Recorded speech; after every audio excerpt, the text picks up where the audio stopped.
एक सवाल यहाँ पे प्रीतम मजूमदार जी पूछ रहे हैं आपसे, Mrs Bector food and Marksans pharma, एक ही की बात करते हैं, मिसेस बेक्टर फूड की बात कर लेते हैं। पहले भी इसको लेकर के बात हुई है, लेकिन अब आज की स्थिति में कैसा लग रहा है ये? मिसेस वेक्टर फूड में लॉन्ग टर्म ग्रोथ का कोई इशू नहीं है, लेकिन स्टॉक के वैल्यूएशन का बहुत ज़बरदस्त इशू है। 80 टाइम्स पे इस मार्केट में 80 टाइम्स के वैल्यूएशन पे मैं कोई भी स्टॉक नहीं ले रहा डिस्पाइट द फैक्ट कि कई सारे स्टॉक्स उसके बावजूद भी 6-8% चल जा रहे हैं एक दिन में। लेकिन वैल्यूएशन अच्छा होना बहुत ज़रूरी होता है अगर लॉन्ग टर्म में बेनिफिट करना है तो। Therefore the only one problem with Mrs vector foods is the valuation. उसके अलावा और कोई ना क्वालिटी पे, ना बिज़नेस प्रॉस्पेक्ट पे किसी भी तरह का कोई डाउट जी। अच्छा, ये बनाते क्या हैं? बिस्किट बनाते हैं? नहीं। हाँ, मेनली बेकरी रिलेटेड है। तो जी। एक्चुअली शुरुआत तो जो भी चला रहे हैं उनकी माताजी ने ही की थी, लेकिन अब शायद उनके बच्चे इस कंपनी को आगे आगे बढ़ाते हैं, जहाँ तक मुझे नहीं, पता सब बात ठीक है, लेकिन जो धंधा जो है अभी, जैसे मतलब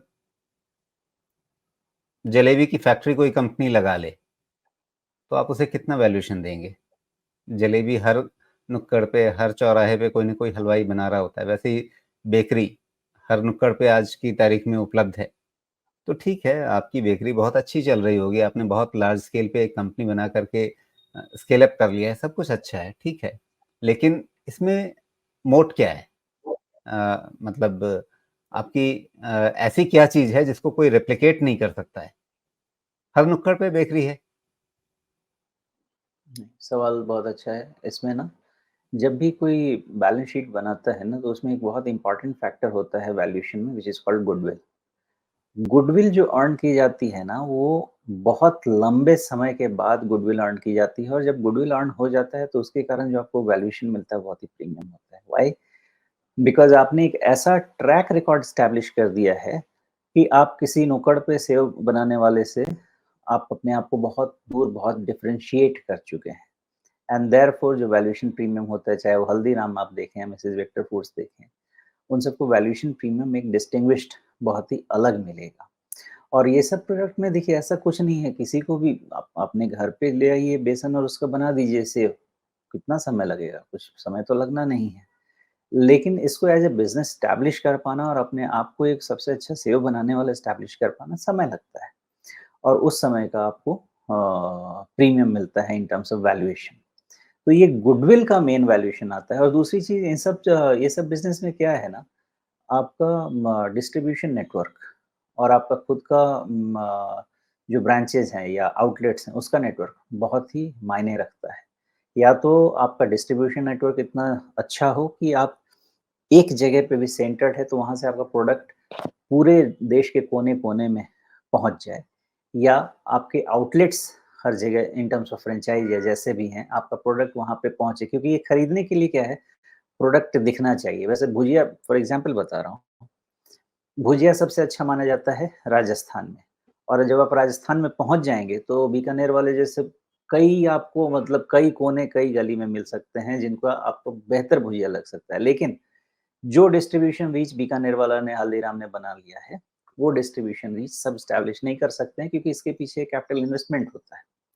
वो एक प्रॉब्लम हो जाती है एंड देयरफॉर ये सब बिज़नेसेस जो हैं, इनमें ग्रोथ रेट बहुत रहेगा। हो सकता है कि कॉम्पिटिशन भी बहुत हाई रहे, लेकिन एक बारी जब ब्रांड गुडविल आपने अर्न कर लिया, तो उसका वैल्यूएशन प्रीमियम बहुत लंबे समय तक अर्न करता है।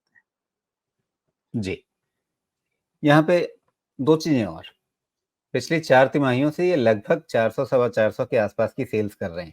पिछली 4 तिमाहियों में मैं क्वार्टर-टू-क्वार्टर किस तरह का एक ट्रेंड बन रहा है, वो ज़्यादा समझने की कोशिश करता हूँ। उसमें अभी पिछली 4 तिमाहियों से बढ़िया एक डिसेंट ग्रोथ ट्रेंड नहीं दिख रहा है। दूसरे, इनका मार्जिन लगभग 15-16 के आसपास या 14 से 16% के आसपास इनका मार्जिन टिका हुआ है। क्या जिस बिज़नेस में ये हैं, उसके लिए ये एक अच्छा रिस्पेक्टेबल मार्जिन कहा जाएगा या वहाँ पे आपको और इम्प्रूवमेंट की गुंजाइश दिखती है? दूसरे ये कि प्रॉफ़िट ग्रोथ भी देखें तो वही है, जून 2023 से ये 35-37 करोड़ रुपए के आसपास के प्रॉफ़िट पे अटके हुए हैं। तो सेल्स में, प्रॉफ़िट में पिछली 4-5 तिमाहियों से आपको वैसी ग्रोथ नहीं दिख रही है जो 80 टाइम्स प्राइस अर्निंग मल्टीपल को जस्टिफाई कर सके?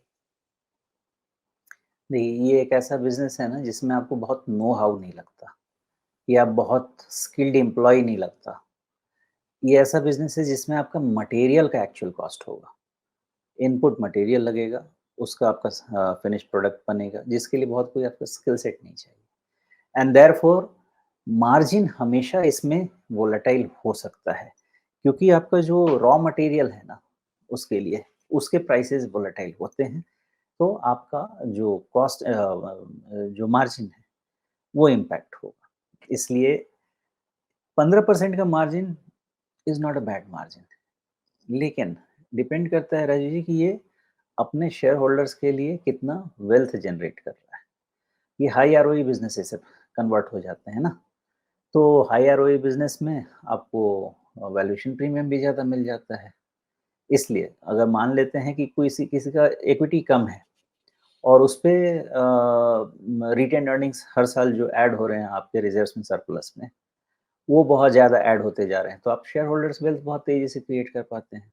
और शेयर होल्डर का वेल्थ अगर हाई आरओई मान लीजिए 25, 30, 35, 40% वाला बनने लगता है, तो फिर आपका वैल्यूएशन प्रीमियम भी 40, 45, 50 टाइम प्राइस टू अर्निंग मिल सकता है, 60 टाइम मिल सकता है। लेकिन 80 time with a flat sales growth is certainly a very expensive valuation. Ji.